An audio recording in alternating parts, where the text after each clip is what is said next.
recognizes the gentleman from South Carolina, Mr. Mulvaney, for 5 minutes. Thank the gentleman. A couple random questions. First of all, I want to follow up on something that I think Mr. Hensling started to ask. I don't know if he asked it this way. The cash payment is in violation of law, isn't it? Cash payment violates 31 CFR 208.3. Is that true? Sir, the payment was done consistent with all of the appropriate Treasury regulations. Okay, I'm reading 208.3, payment by electronic fund transfer. Subject to 208.4, which is a waiver, which I don't think is relevant here because it deals with checks. And notwithstanding any other provision of law, effective January 2, 1999, all federal payments made by any agency shall be made by electronic funds transfer. Didn't this transfer of cash, at least the $400 million in cash, the hard currency, doesn't that violate 208.3? Sir, if I could just for a moment walk through the flow of these transactions. They generally flowed in the same manner. So we'll take the $400 million principal payment. Do it quickly, please. I only have 5 minutes. Generally speaking, that payment was transferred by a wire transfer. It was transferred to the account of a foreign central bank. That foreign central bank then converted it into foreign currency banknotes and dispersed it to the government of Iran. Treasury's regulations speak to that payment to the payee of the claim, not necessarily to the ultimate payment of the claimant, which in this case was the government. I guess the short answer is, since the wire transfer went to an escrow agent, the escrow agent paid out the cash, you didn't violate 208.3. Is that the basic argument? This was consistent with Treasury's regulations, sir. Okay. Why do we pay interest? My understanding is that the FMS trust fund does not bear interest. Congressman, yes, that's correct. In a typical situation, customers pay their funds into the trust fund, and by law, that trust fund does not accrue interest.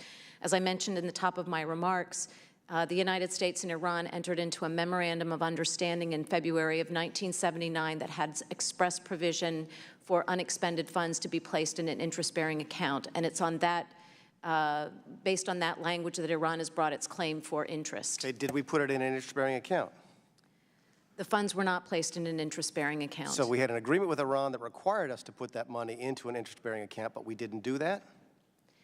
As a factual matter, that is correct. I could have a lot more to say about that, but some of these matters are still, other issues related to that memorandum of understanding are currently being litigated between the parties. So I guess I'd be happy to discuss that further in a closed setting. So either the Carter administration or the Reagan administration or both had followed the MOU, the interest would have been paid by the bank into which we put the escrow account, the escrow monies. All administrations since the Memorandum of Understanding in 1979 acted consistently with respect to these funds. No, you just told me they didn't. It said that the MOU required us to put it in an interest-bearing account, and then you, in the next sentence, said that we didn't do that.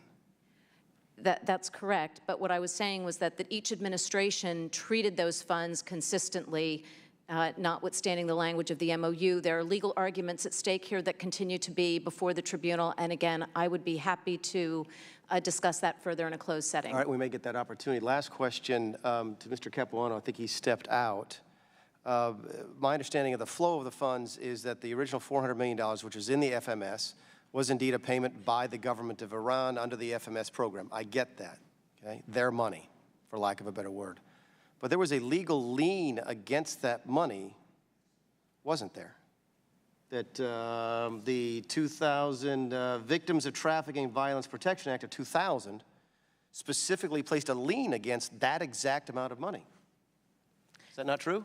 Well, if you're talking about a judicial lien, that is not true. No, I'm talking about a public law, 106-38. I don't have the U.S. code in front of me. I got 106-386. And it says that judgments against Iran for purposes of funding payments under Section A, we were trying to make sure that victims of terrorism got paid.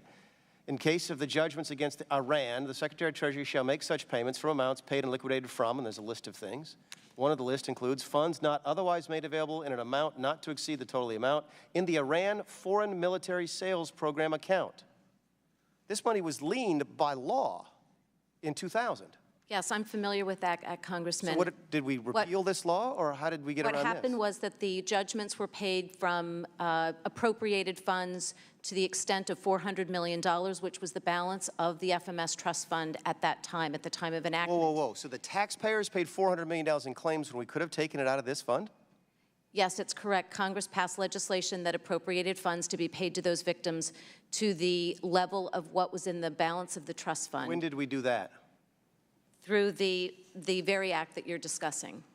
Okay, the very act that I'm discussing doesn't say that, though. The very act says that for purposes of funding payments, we go to the FMS trust fund. Yes, and I'm if in you... Section 2002, subsection 2B. Right, and if you look at that act, it also provides that the United States shall be fully subrogated to the extent of the payments. Subrogation means that the United States made those payments. I'm and aware like of what any subrogation means. Yeah, so the United States was subrogated to those claims. What that means is those claims then become the U.S. government claims. So they're not, to Mr. Capuano's piece, at the end of that, after the subrogation, they are not Iran's funds anymore. They are the United States government funds, aren't they? No, the funds have remained in the trust fund as Iranian monies in the trust fund. The United States, Congress appropriated $400 million to be paid to these individuals. Instead of taking the money out of the FMS trust fund, That's but by correct. doing so, we thus own the $400 million. No, that's incorrect. I'm sorry. The gentleman's time has expired. The